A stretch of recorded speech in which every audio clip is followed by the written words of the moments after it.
Ya Rasulullah, alam takun ma'suban, alam takun madmunan, lima hakadha. Kenapa sampai bengkak-bengkak begini Anda tahajud? Bukankah Anda dijamin masuk surga? Dijaga dari kesalahan. Apa kata Nabi? Afala akunu abdan syakura. Apa aku nggak boleh jadi hamba yang bersyukur kepada nikmatnya Allah Subhanahu wa taala. Tahajudnya sampai bengkak. Nabi, Rasul, ahli surga, dijaga dari kesalahan, tidak ada hisabnya, masih mau tahajud sampai bengkak kakinya. Ditanya oleh istrinya, kenapa sampai begini? Kata beliau, ringan saja, nggak boleh aku bersyukur. Anda bisa bayangkan, Nabi, Rasul, mukjizatnya hebat, sekali usap penyakit sembuh, menghidupkan orang mati, keduanya dengan izin Allah Subhanahu wa taala. Bahagia dengan kelahiran Rasul sallallahu alaihi wasallam. Antum Nabi bukan, Rasul bukan. Maaf, tidak punya mukjizat seperti Nabi Isa. Mayat dipanggil-panggil enggak bangun, diusap penyakit makin sakit. Tuh, lalu antum tidak bahagia dengan kelahiran Nabi, antum siapa? Nabi Isa aja bahagia, masa antum bukan Nabi tidak bahagia? Setiap Rasul menantikannya. Nabi Isa menantikan. Masa antum tidak menantikan itu? Jadi kalau ada orang menolak maulid dalam arti waktu kelahirannya, maka dia telah ingkar pada Nabi Muhammad SAW. Bismillah. Ustaz, mohon pencerahannya. Ini sudah cerah situasi, cuaca sudah bagus. Mengenai peringatan maulid Nabi Muhammad SAW, apa hukumnya? Dan bagaimana kalau umat Islam memperingatinya? Terima kasih atas pencerahannya. Waalaikumsalam warahmatullahi wabarakatuh. Baik, saya ingin kita paham dulu akar persoalannya. Al-Quran, surah ke-61, ayat yang ke-6, paling kiri sebelah atas. Quran, surah kedua Al-Baqarah ayat 129 paling kiri sebelah atas. Kemudian Al-Quran surah Yunus 10 ayat 57 sampai 58. Ditutup dengan At-Taubah di dua ayat terakhir. Taib. Sudah? Sekarang saya ingin coba kita membiasakan dulu untuk menilai sesuatu dengan penilaian secara ilmiah yang bersumber pada dalil-dalil yang ada, tidak sekedar menganalogikan dan main tebak-tebakan. Itu nggak baik dalam menyimpulkan hukum.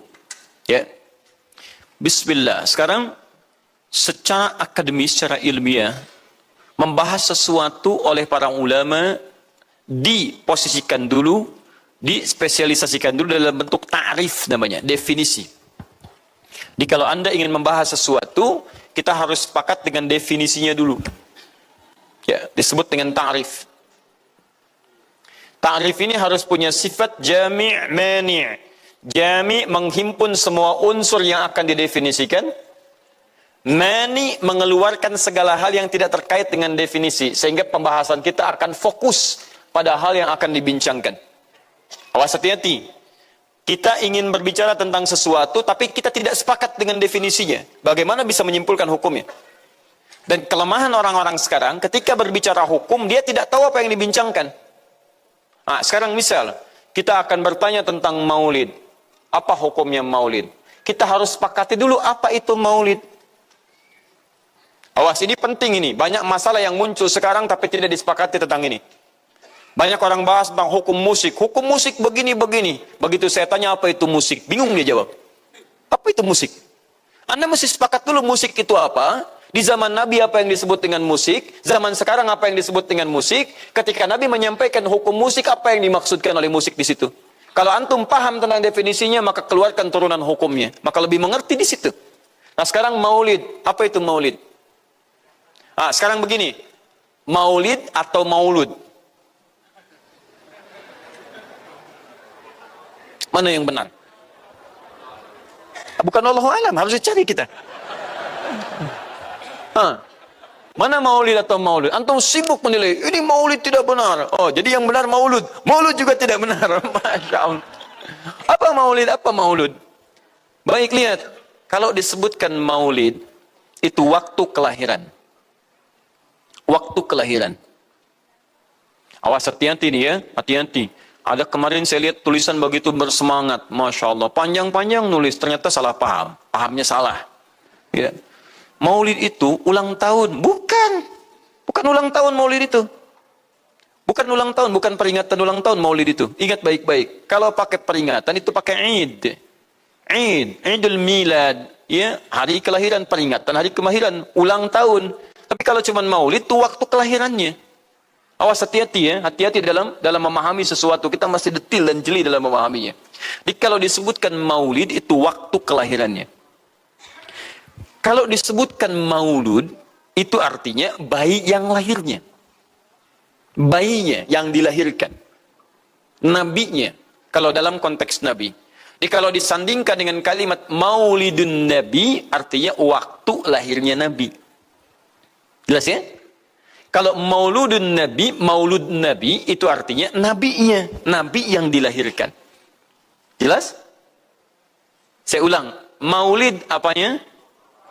Waktunya. Kalau Maulid Nabi artinya apa? Waktu Nabi dilahirkan. Baik, Maulud artinya apa? Nabinya. Kalau Maulud Nabi artinya apa? Nabinya yang lahir. Jelas sampai sini? Ah, sudah. Ya, selesai pembahasan secara bahasanya. Nah, sekarang apa hukumnya Maulid Nabi? Maulid Nabi enggak ada hukumnya. Karena waktu lahirnya Nabi, bagaimana kita bisa melekatkan hukum pada waktu lahirnya Nabi? Lahir ya lahir. Jelas ya? Ustaz, apa hukumnya Maulid Nabi? Antum kenapa? Apa hukumnya waktu lahirnya antum? Hah? Antum lahir apa hukumnya? Kapan antum lahir? Ustaz, kapan antum lahir? 11 September. Apa hukumnya? Apa hukumnya? Apa hukumnya saya lahir? Lahirnya lahir. Jelas ya? Jadi kelahiran seseorang itu nggak ada hukumnya. Qadar Allah yang menjadikan dia terlahir. Dan dengan kelahiran itu dia punya misi dalam kehidupan. Mencari bekal untuk kembali kepada Allah subhanahu wa ta'ala. Jadi kalau bertanya hukum kelahiran seseorang, lahir ya lahir. Nggak ada hukumnya di situ. Paham ya? Hukum itu terletak pada perbuatan seseorang, bukan pada kelahiran seseorang. Ketika dia berbuat dengan aspek kesadarannya, maka muncul hukum di situ. Awas, antum pun mesti belajar tentang hukum, jangan salah menyebutkan hukum. Hukum terletak pada perbuatan, bukan pada benda, dan bukan terletak pada waktu. Jadi ketika ada perbuatan melekat pada benda dan waktu itu, maka muncul hukum. Apa hukum gelas? Halo? Tidak ada hukumnya. Tapi kalau menyebutkan apa hukum gelas yang menampung kemudian barang yang haram yang digunakan gelas ini melakukan perbuatan haram, baru muncul haram. Apa hukumnya gelas yang digunakan untuk melempar orang lain? Haram hukumnya. Apa hukumnya gelas yang digunakan menampung air minum untuk diminum dalam keadaan yang sehat? Sunnah hukumnya. Jelas ya? Apa hukumnya golok? Golok digunakan apa? Kalau digunakan menyembelih hewan kurban, maka jadi sunnah hukumnya. Kalau golok digunakan untuk menyakiti orang lain, mengancam. Siapa nama kamu? Oh, Masya Allah pakai golok. Ya, hati-hati. Nah, itu haram hukumnya. Jadi benda terletak kepada, maaf, perbuatan yang melekat kepadanya. Apa hukumnya hari kelahiran? Hari kelahiran nggak ada hukumnya. Yang melekat hukum itu bagaimana menyikapi hari kelahiran itu. Itu poinnya. Paham ya? Ketika ada perbuatan melekat kepadanya, maka di situ ada hukum. Maulud itu bayinya, berarti nabinya. Apa hukum maulud? Apa hukumnya nabi? Nabi yang lahir gak ada hukumnya. Jadi kalau Anda menolak maulud dengan pengertian seperti ini, maka Anda keluar dari Islam. Kalau dalam hukum seperti ini, saya menentang maulid Nabi, berarti Anda menentang kelahiran Nabi sallallahu alaihi wasallam. Saya menentang maulud Nabi, berarti Anda berhadapan dengan Nabi, Anda musuh Nabi. Jadi kalau Anda dimaksudkan dengan kata maulud dan maulid, Anda tidak bisa menentangnya, bisanya menerima. Saya menerima. Kenapa? Karena dalam pengertian bahasa, maulid itu artinya waktu kelahiran. Maulud artinya nabinya. Jangankan siapa saya dibandingkan Nabi Isa alaihissalam. Nabi Isa itu hidup 600 tahun sebelum Nabi Muhammad SAW dilahirkan. Nabinya belum ada. Nabi Isa sudah ada. Tiba-tiba umatnya menduga Nabi terakhir itu Nabi Isa. Karena Nabi Isa punya sifat yang mirip di ramalan kitab yang mengatakan Nabi terakhir itu punya sifat baik dengan masyarakat lingkungan sosialnya. Dan Nabi Isa itu lembut luar biasa. Jangankan pada manusia, pada hewan pun itu lembutnya luar biasa. Jalan dengan muridnya. Di perjalanan kemudian ada aliran anak sungai melihat bangkai hewan. Sudah jadi bangkai, baunya luar biasa. Kata muridnya, guru, bau sekali bangkai ini.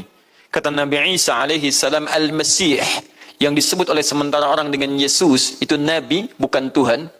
Nabi beliau mengatakan, kata Nabi Isa, perhatikan, begitu putih sekali dan bersih giginya. Kata muridnya, Tuan Guru, kenapa Anda mengatakan demikian? Kata Nabi Isa, karena manusia hanya akan menyampaikan apa yang ada dalam benak fikirannya. Jadi kalau pikiran Anda kotor, Anda akan melihat bangkainya saja. Tapi kalau pikiran kita baik, kita akan mencari yang terbaik dari hewan itu. Bukankah dia ciptaan Allah? Bukankah dalam setiap ciptaan ada hikmah dan kebaikan? Perhatikan bagaimana putih bersih giginya. Jadi kalau bangkai saja bisa menjaga kebersihan gigi, kenapa kamu yang masih hidup tidak mesti? Ya minimal kamu jaga perasaan. Minimal jaga perasaan, kan? Tapi itulah luar biasa. Di sini sering diambil hikmah bahwa teko akan mengeluarkan isi tekonya. Isinya kopi, keluar kopi. Isinya air bening, keluar bening. Isinya susu, keluar susu. Demikian juga kita. Bayangkan, Nabi Isa bukan hanya pada manusia. Pada hewan yang telah jadi bangkai pun, itu mohon maaf, kalimatnya dan sikapnya begitu indah, luar biasa. Maka diduga oleh kaumnya itu Nabi dan Rasul yang terakhir. Saat mendengar kalimat itu, kata Nabi Isa, bukan saya. Nabi terakhir punya sifat sama seperti saya dalam hubungan dengan makhluk. Jadi bukan cuma dengan manusia, dengan hewan, jangan sakiti. Kalaupun menyembelih, jangan sakiti hewannya.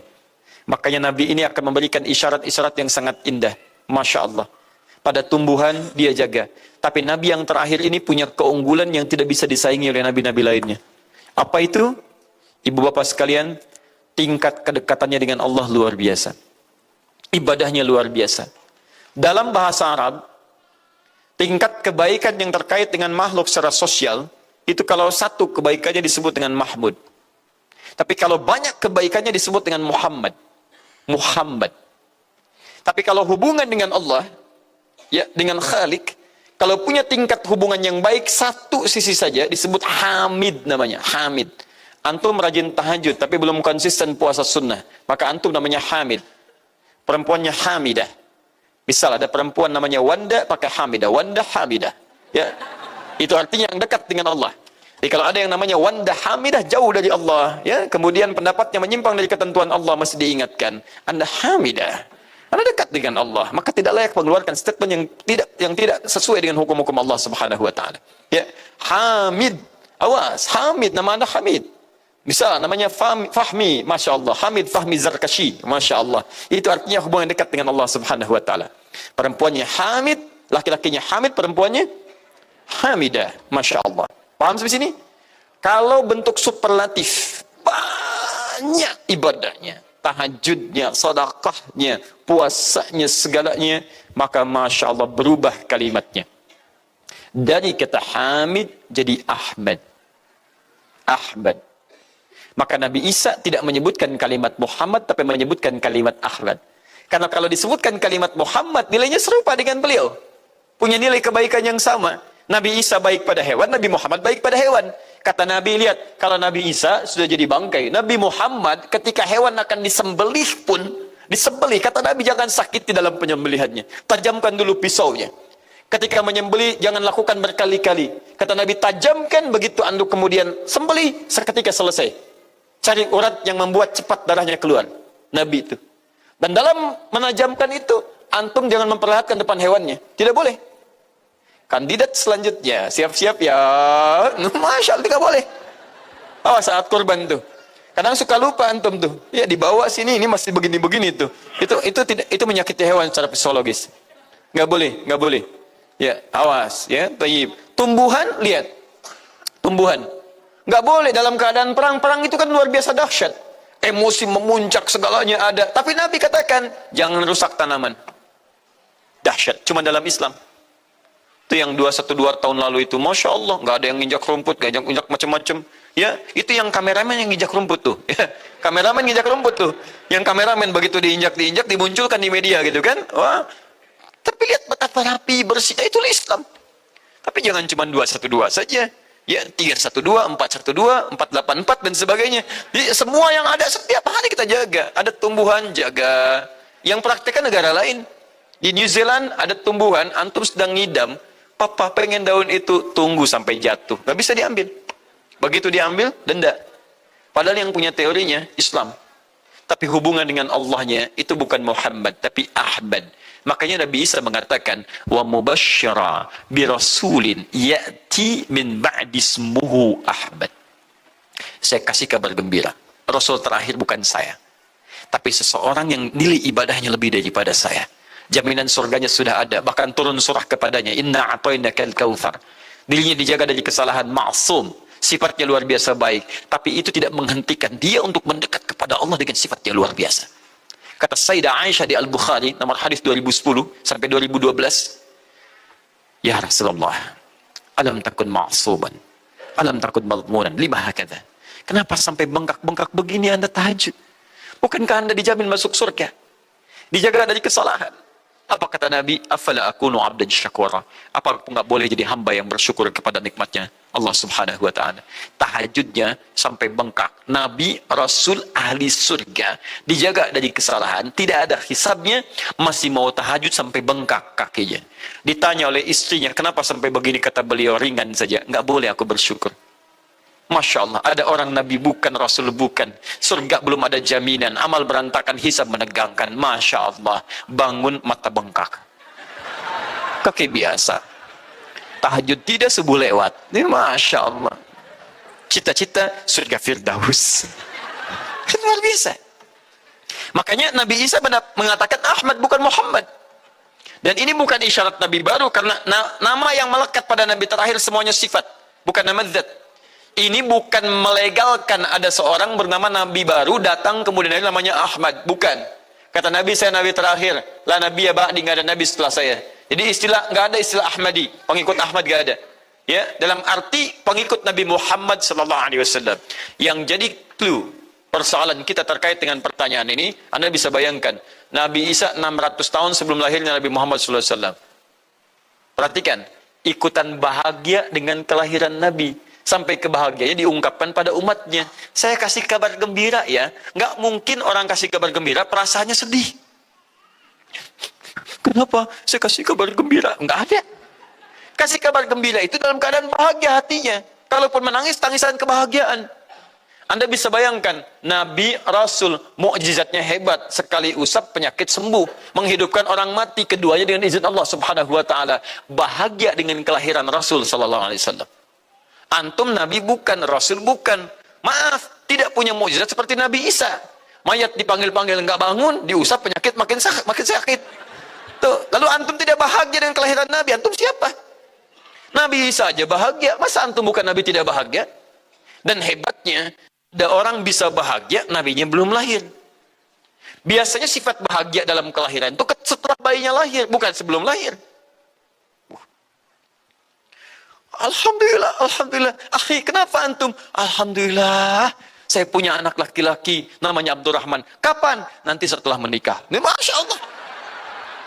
Nikah aja belum, kenapa bisa memberikan kabar gembira? Antum kenapa, akhi? Itu dia, akhi boy tiba-tiba seperti itu. Orang bingung. Akan bubar pengajian kalau ustaznya begitu. Ya. Jadi, mustahil ada orang memberikan kabar gembira ketika bayinya belum lahir. Tapi kemuliaan Nabi Muhammad sallallahu alaihi wasallam menjadikan seorang Nabi Isa belum lahir, nabinya sudah merasakan gembira dan memberikan kebahagiaan pada umatnya. Kalau bukan Nabi Muhammad, mustahil ada kemuliaan tersendiri bagi Nabi Muhammad sallallahu alaihi wasallam. Setiap rasul menantikannya. Nabi Isa menantikan, masa antum tidak menantikan itu? Jadi kalau ada orang menolak maulid dalam arti waktu kelahirannya, maka dia telah ingkar pada Nabi Muhammad sallallahu alaihi wasallam.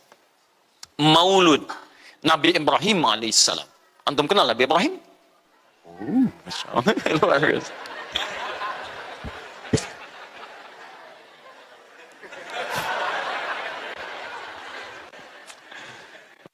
Dimanapun Anda berada, di sini ada yang kenal Nabi Ibrahim. Alhamdulillah. Nabi Ibrahim, Nabi Ismail alaihi wassalam, keduanya meninggikan bangunan Ka'bah. Setelah selesai bangunan Ka'bah ditinggikan, keduanya berdoa di samping Ka'bah. Apa doanya? Doa maulud. Lahirnya, bayinya. bayinya. Nabi terakhir yang lahir di samping Ka'bah, yang ditinggikan oleh keduanya. Ya. Wa idh yarfa'u Ibrahimul qawa'ida minal baiti wa Ismail, ayat 127-nya. Setelah selesai meninggikan bangunan pondasi Ka'bah ini, keduanya berdoa di samping Ka'bah. Di antara doanya ayat 129-nya. Rabbana wab'ath fihim rasulan minhum yatlu 'alaihim ayatika wa yu'allimuhumul kitab wal hikmah wa yuzakkihim innaka antal azizul hakim. Ya Allah, mohon utus seorang rasul dari kalangan mereka di tempat ini yang lahir di sekitaran ini. Jadi ada rasul yang lahir di dekat sekitaran Ka'bah. Hasil penelitian, tidak ada rasul satupun yang lahir di dekat Ka'bah kecuali Nabi Muhammad SAW. Jadi artinya doa dua nabi tadi dikabulkan oleh Allah Subhanahu wa taala. Nabi Ibrahim, Nabi Ismail. Dan tahukah Anda, keduanya berdoa jauh sebelum kedatangan Nabi Isa. Saya pernah katakan 30 generasi sampai Nabi Ibrahim. Tadi Nabi Muhammad SAW. Muhammad SAW bin Abdullah, bin Abdul Muttalib, bin Hashim, bin Abdul Manaf, bin Qusay, bin Murrah, bin Kilab, bin Ka'ab, bin Ghalib, bin Fihir, bin Malik, bin Nadar, bin Kinana, bin Khuzaimah, bin Mudrikah, bin Ilyas AS, bin Nizar, bin Mudar, bin Ma'ad, bin Adnan, bin Adi, bin Adri, bin Muqawwam, bin Nahur, bin Tarif, bin Ya'ruf, bin Yasjub, bin Nabit, bin Ismail AS, bin Ibrahim AS. 30 generasi. Ulangi Mas Boy. 30 generasi. Dari Nabi Ibrahim sampai Nabi Ismail alaihi salam, ya sampai kemudian ke Nabi Muhammad sallallahu alaihi wasallam. Anda bisa bayangkan enggak? Dua orang nabi, dua orang rasul. Gelar yang pertama Ibrahim alaihissalam Khalilullah, yang paling dekat dengan Allah. Jaminan surganya ada. Nabi Ismail disebut dengan gulamun halim oleh Al-Quran, yang paling perasa, yang paling dekat dengan Allah Subhanahu wa taala. Dua orang nabi paling dekat dengan Allah, disayang Allah, dijamin masuk surga. Inspirasi kisahnya sampai kita ke sekarang mendoakan kepada Allah tentang maulud Nabi, sehingga lahirnya Nabi Muhammad SAW 30 generasi setelahnya. Antum, Nabi bukan, Rasul bukan, tidak sedekat keduanya dengan Allah, jaminan surga nggak ada, hisab menegangkan, amalan berantakan. Kisah hidup antum belum tentu jadi inspirasi di masa depan. Sekarang pun tidak. Tiba-tiba antum menolak maulud, antum siapa? Kalau antum menolak maulud, berarti antum menolak Nabi SAW. Dalam pengertian baiknya. Jelas ya? Jadi kalau kemudian ada disebutkan maulid dan maulud, itu artinya maulid waktu kelahiran, maulud bayi yang dilahirkan. Sekarang, bagaimana menyikapi maulid dan maulud itu? Saya tahu nabinya dilahirkan, nabinya sudah ada. Jelas ya? Maka kemudian saya pun tahu waktu kelahirannya. Bagaimana kemudian menyikapi itu semua? Maka Masya Allah, Quran surah ke-11 tadi, 10 tadi, Yunus, ayat 57 sampai 58. Kalau sampai kemudian ke 58-nya, faliyafrahu. Gembira antum. Gembira, bahagia, silahkan. Ya, maksud tidak gembira, Nabi Isa gembira, kita tidak gembira. Ya, Nabi Ibrahim gembira, kita tidak gembira. Nabi yang tidak melihatnya gembira. Masa kita yang mendapatkan bagian Nabi tidak gembira? Jelas ya? Nabi yang mengharapkan hadir saat kedatangannya gembira. Kita yang mendapatkan kedatangan beliau walaupun tak mampu melihatnya, dan kita menjadi umatnya, masa tidak gembira? Umat dulu bukan bagian umat Nabi Muhammad, karena Nabi Muhammad tidak hadir di zamannya. Gembira dengan berita kedatangan Nabi Muhammad, padahal nabinya belum datang. Masa kita yang jadi umatnya, yang nabinya telah kemudian kita dapati walaupun tidak melihatnya, masa kita tidak ikutan gembira? Maka pertama kita mesti gembira. Maka yang kedua, bagaimana mengekspresikan kegembiraan itu? Maka contoh-contoh dari Nabi SAW, bagaimana mengekspresikan kegembiraan-kegembiraan dengan Nabi SAW itu, pertama Nabi sendiri menyikapi hari kelahirannya dengan berpuasa di hari Senin. Jelas ya? Ini bagi Nabi sendiri pribadinya. Nanti jadi hukum untuk kita. Maaf, saya akan tafsirkan lebih luas karena ini jadi hukum-hukum turunan. Ketika Nabi puasa di hari Senin, ditanya, ya Rasulullah, kenapa engkau puasa? Kata Nabi, dzaka yauma wulidtu. Bima makna? Ini adalah hari aku dilahirkan. Hari aku dilahirkan. Jadi ini hukum kelahiran. Kalau antum misalnya masuk pada hari dilahirkan, boleh antum ikuti sunnah Nabi SAW. Apa sunnahnya? Puasa. Puasa. Kenapa puasa? Nabi SAW mencontohkan puasa. Hari Senin beliau puasa. Ketika antum puasa Senin, bukan cuma puasa sunnah, tapi ada nilai di situ. Nah, kalau hari lahirnya antum bertepatan dengan hari yang tidak diperkenankan puasa, seperti Jumat misalnya, hari kita bahagia, maka kata para ulama, ambil hikmah dari nilai puasa itu. Puasa itu kan dua hikmahnya. Satu, meningkatkan ibadah yang baik. Kedua, mencegah maksiat. Silahkan cek, bukankah saat puasa ibadah antum meningkat? Silahkan cek, saat puasa. Jangankan yang fardu, yang sunnah dikejar kan? Jangankan koran yang dibaca, Al-Quran dibolak-balik. Maksiat ditekan, tidak ada orang puasa maksiat. Tidak ada. Ya, bahkan pelaku maksiat pun saat puasa, libur maksiatnya. Minimal takut batal puasanya.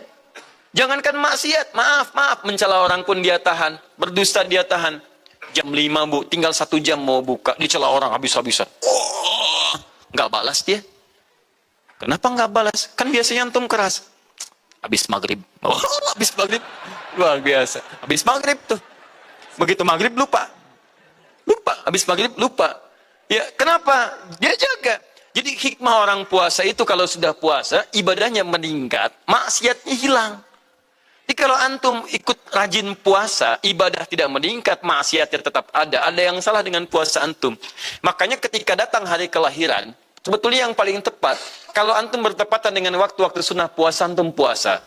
Senin, antum puasa. Tapi kalau tidak bertepatan dengan waktu itu, hikmah puasa yang antum ambil.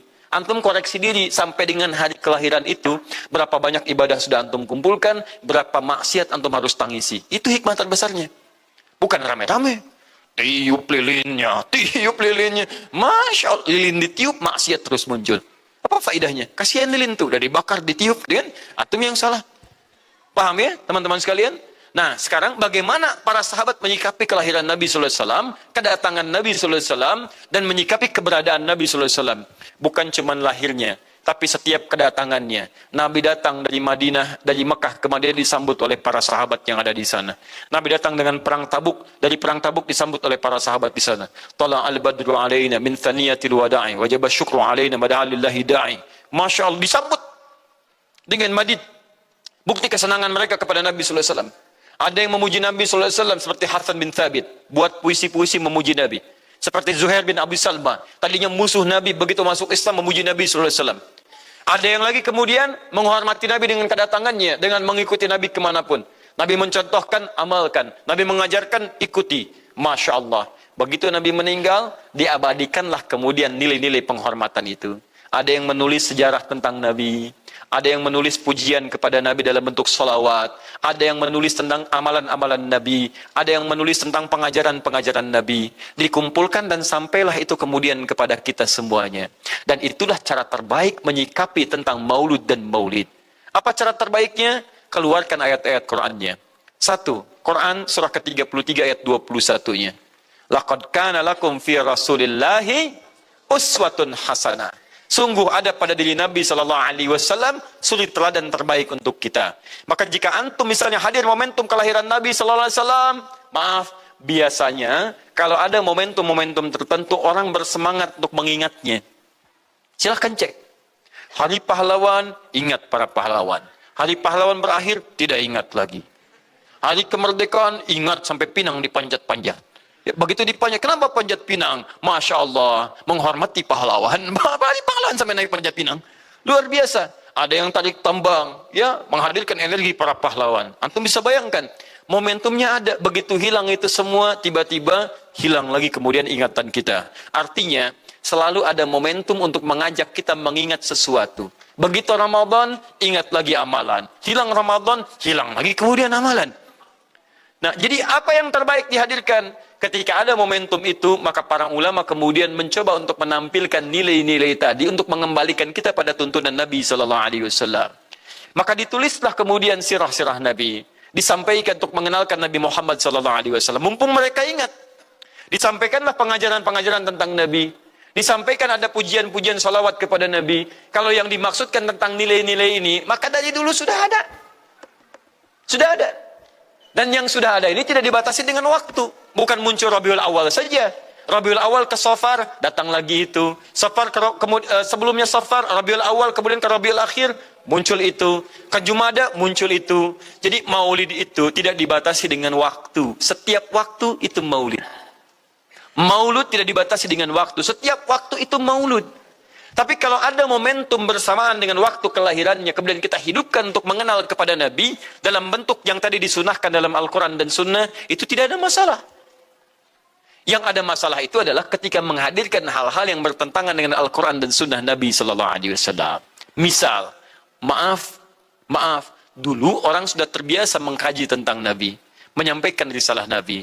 Kemudian diisi misalnya, maaf, dengan hal-hal yang bertentangan dengan keadaan-keadaan Nabi. Misal, saya ingin mengajarkan tentang Nabi, tapi ketika mengajarkan tiba-tiba mengatakan, pada saat ini Nabi pun datang bergabung bersama kita. Itu yang tidak kita sepakati. Jelas ya? Misal yang kedua, antum nih, mohon maaf, kerja di instansi. Bertepatan dengan Maulid Nabi, kita adakan peringatan. Padahal antum cuma ingin mengeluarkan anggaran saja dari situ. Itu bid'ah. Bid'ah. Mengeluarkan anggaran, sekedar hanya ingin dapat anggaran untuk dalam momentum Maulid Nabi, itu yang bid'ah. Maulid bukan makan-makan. Jadi kalau antum mengadakan Maulid Nabi hanya sekedar untuk makan-makan, itu yang bid'ah.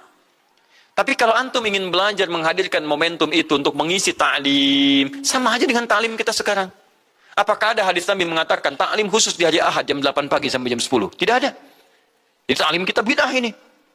Jadi kalau antum pahami setiap yang tidak ada contohnya itu bid'ah, Masya Allah, maka akan ada banyak bid'ah dalam kehidupan. Mushaf itu bid'ah, karena nggak ada contohnya zaman Nabi SAW. Antum dari ujung kepala sampai ujung kaki itu bid'ah, karena antum tidak ada di zaman Nabi SAW. Ya, jadi jangan langsung menilai bahwa setiap maulid itu bid'ah. Bukan.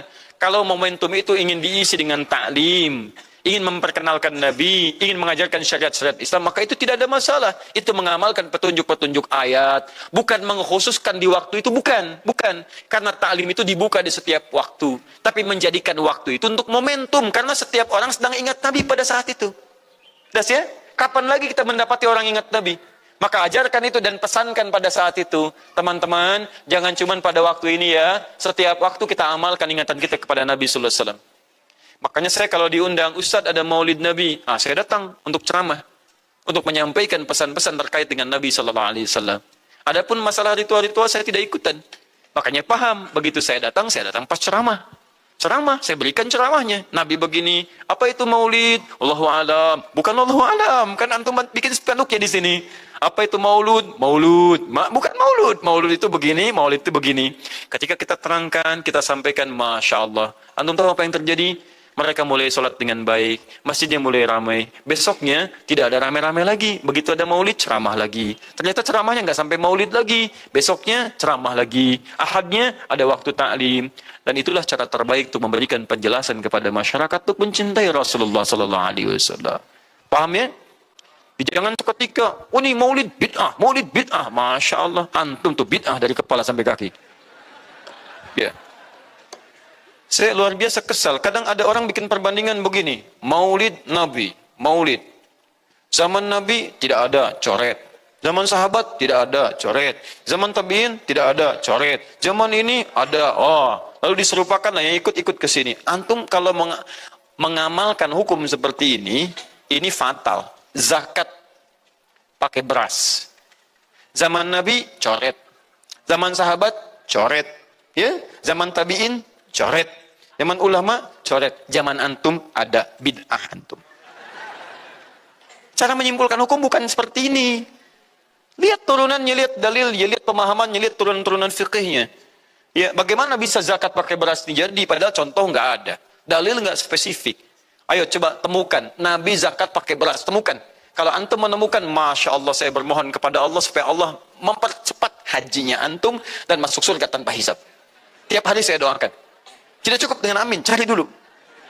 Cari di setiap hadis Nabi zakat pakai beras.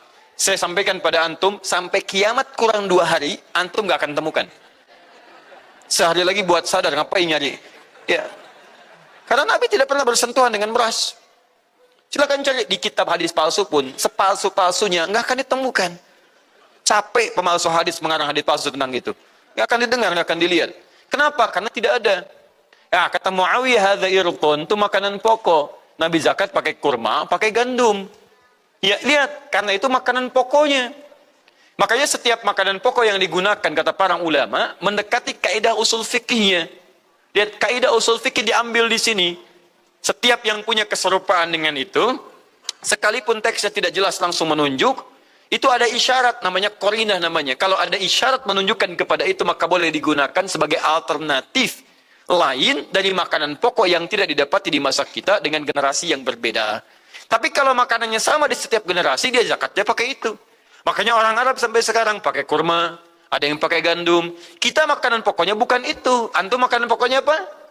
Beras, Masya Allah, beras. Baik pemirsa, beras itu makanan pokok bagi hewan yang bertembolok ya. Ayam, bebek itu beras. Baik, makanan kita nasi. Dan nasi bersumber dari beras. Baik, nasi bersumber dari beras. Jadi kalau kita ingin zakat pakai beras, boleh tidak? Nah, lihat bagaimana cara pendekatannya. Dalil belum ditemukan aslinya. Seperti maulid tadi, menyikapi dengan taklim macam-macam, nggak ada nas aslinya. Tapi qarinahnya ditemukan, sama-sama makanan pokok, sama-sama taklim, sama-sama meminta untuk ikut ajaran, sama-sama mereka ingat tentang Nabi SAW.